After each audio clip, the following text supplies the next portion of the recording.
No, čaute. Čaute, zemité znamenia, čiže Bík, Panna, Kozorožec.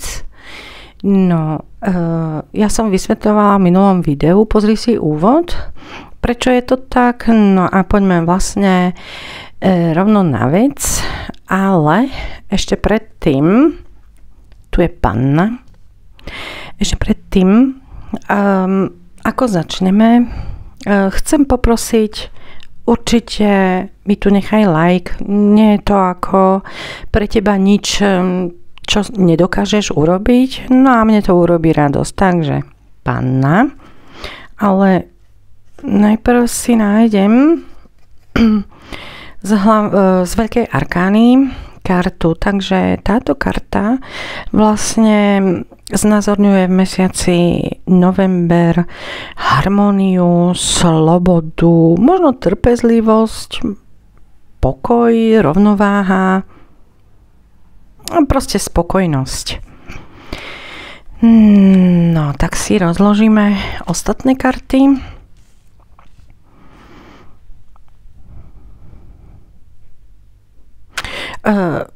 Všimáš, máš tu 3 deviatky, 3 krát 27, 27, 2, 7, 9. Čiže vlastne z hlavnej arkány, z Veľkej arkány by to vlastne bol pustovník, čo znamená vlastne tieto 3 karty, samota, utiahnuť sa možno do seba, nejaké ciele,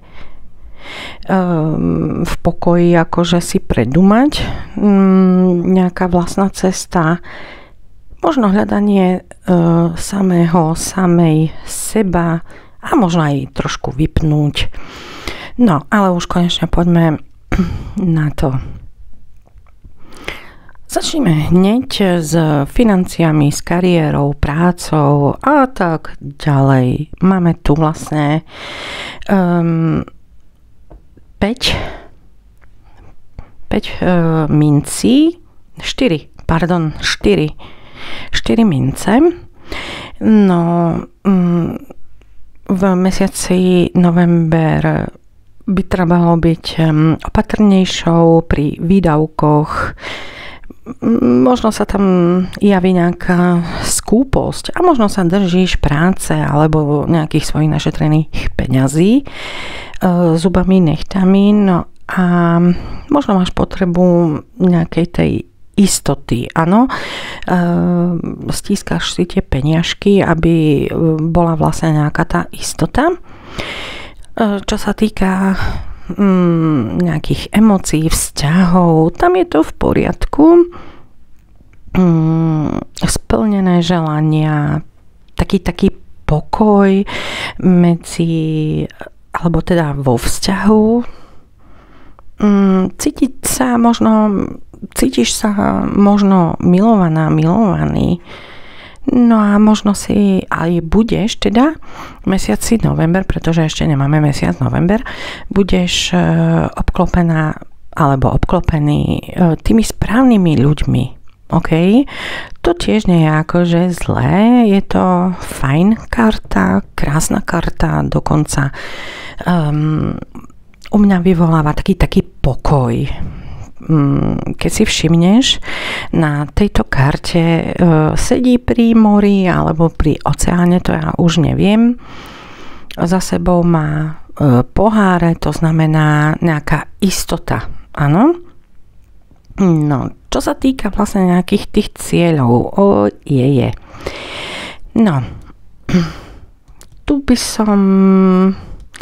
by som povedala, že tvoje ciele ako keby sa pred tebou uzavrú, alebo ty sa uzavrieš pred svojimi cieľmi, možno máš nejakú obavu, možno máš nejaký strach, tým pádom sa obraňuješ a možno máš aj strach z nejakých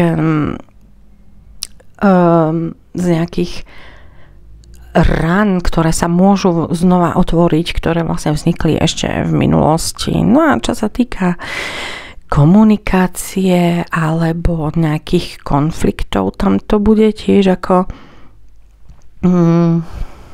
nie veľmi ako v poriadku. Možno máš výčitky svedomia, možno ľutuješ, alebo respektíve nejaký človek ľutuje, že sa s tebou pohádal, možno príde nespavosť, nejaký taký zlý pocit, možno taká nejaká tá únava, hej. No proste tak ako táto žena sedí na posteli, nemôže spať, rozmýšľa, zadúmaná je, tak vlastne ako si to predstav, no a to ťa čaká vlastne v mesiaci november, pravdepodobne ako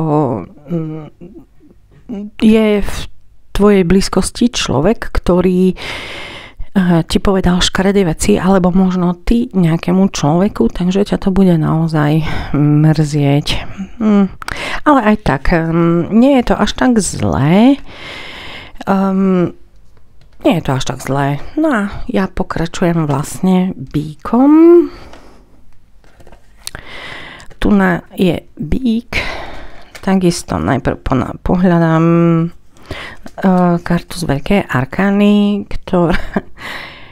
ktorá vlastne značí nejaké pokušenia, možno nejaké závislosti, zapredanie sa, čo máš zmluvu s diablom, alebo čo, a možno potrebuješ mať ten pocit prebytku, tak ja odporúčam nebyť na ničom závislý. Ani na ľuďoch, ani na nejakých ako by som to povedala, veciach, áno, tak na toto si treba dávať naozaj pozor.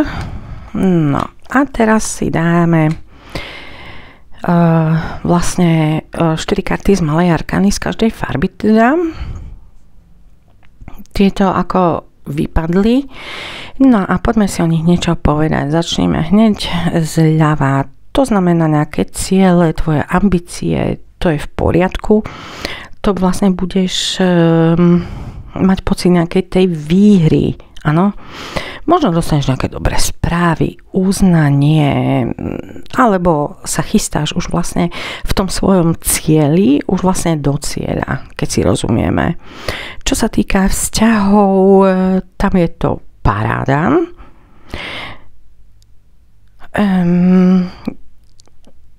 Možno ťa čaká rande alebo nejaká taká milostná fáza, alebo byť zamilovaný, zamilovaná. Toto je ako, pokiaľ si vo vzťahu, tak ako znova to vieš ako prežiť tak ako na začiatku. Ako toto je fajn. No a poďme si povedať niečo o nejakých konfliktoch, komunikácii. Tam je zrada. Chystá sa na teba zrada, utekaj, vyhýbaj sa, možno aj ty sa vyhýbaš nejakej zodpovednosti, niečo si kedysi povedala, no a vlastne ono sa to teraz v mesiaci november ukáže, no ale čakaj nejaké tie, možno sa niekto podvedie, oklame a tak ďalej. Čo sa týka financií, práce, nejakej kariéry, tam je z tvojej strany veľká usilovnosť, posúvaš sa dopredu, chceš pracovať, chceš na sebe pracovať. Čo by som ešte k tomu povedala? Čo sa týka kariéry, bíci sú v mesiaci november neskutočne aktívni, neskutočne pracovití, snaživí. No, hlavné varovanie v komunikácii a vlastne tá veľká arkána, to znamená nejaké závislosti treba akože netreba byť na ničom závislý, na nikom, na ničom, budeš potom voľná ako vtáčik. No a mňa už len ostáva, milí bíci, poprosiť o like a veľa šťastia v mesiaci november. No a posledné znamenie pre dnešok je kozorožec. Kozorožec. OK, tu je hlavná arkána. Prečo hovorím hlavná? Veľká arkána. No, tak toto tu máme vlastne nejakým spôsobom sa treba zastaviť, popremýšľať, možno sa pozrieť na istú vec z iného uhlu pohľadu a možno sa pozrieť, keď bola nejaká hádka, tak sa treba vlastne pozrieť ako očami tej druhej osoby nejaký kľud. A možno je aj všetko postavené na hlavu, teda v mesiaci november. Vyvaruj sa nejakej pasivite alebo aby, že stojíš na mieste a tak ďalej. Poďme pozrieť hneď.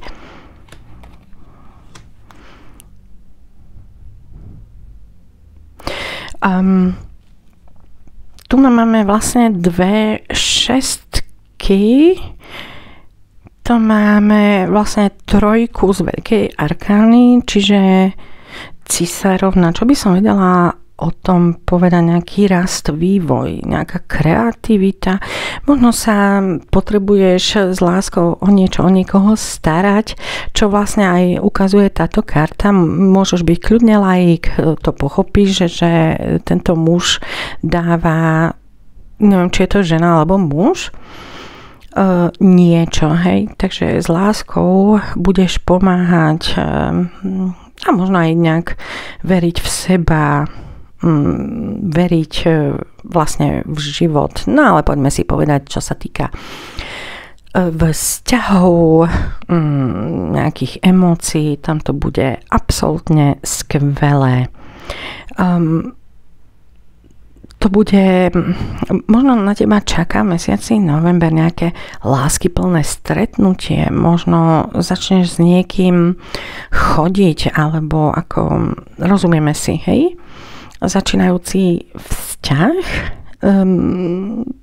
si otvorená novým pocitom, možno zasnúbenie, a možno aj s niekým, keď si pohádaná sa aj zmieriš, pretože pozerám na túto kartu, ktorá mi vlastne hovorí o komunikácii, hej, takže si to trošku spájam. Nejaké ukončenie sporov, by som povedala, k tejto karte, čiže možno nejaké to zmierenie, a možno aj nejaký bolestivý výsledok, ale skôr mi to príde na nejaké zmierenie, hej, že už je vlastne nejakej, ako by som to povedala, nejakej hádky alebo niečoho koniec, konečne si to vysvetlíte a tak ďalej, čo sa týka práce, financií a tak ďalej, kariéry. Tam by som vlastne povedala, že tam je istá rovnováha. Treba ale aj pomáhať kolegom, alebo keď ty potrebuješ pomoc, určite sa nebáť opýtať si nejakú tú pomoc. Možno dostaneš nejaké nové projekty a možno podľa tejto karty nejaký možný slušný zárobok sa tam rysuje. No, asi vlastne toľko, možno dvihnutie platu v mesiaci november, alebo aj kľudne nová práca. No a čo sa týka nejakých tých tvojich cieľov, to bude úspešné pre teba, vlastne nejaká tá výhra, uznanie, dojdeš do toho svojho cieľa, to sme už mali vlastne ako v predošlom, neviem, ktoré znamenie to bolo teda. To isté sme mali túto kartu.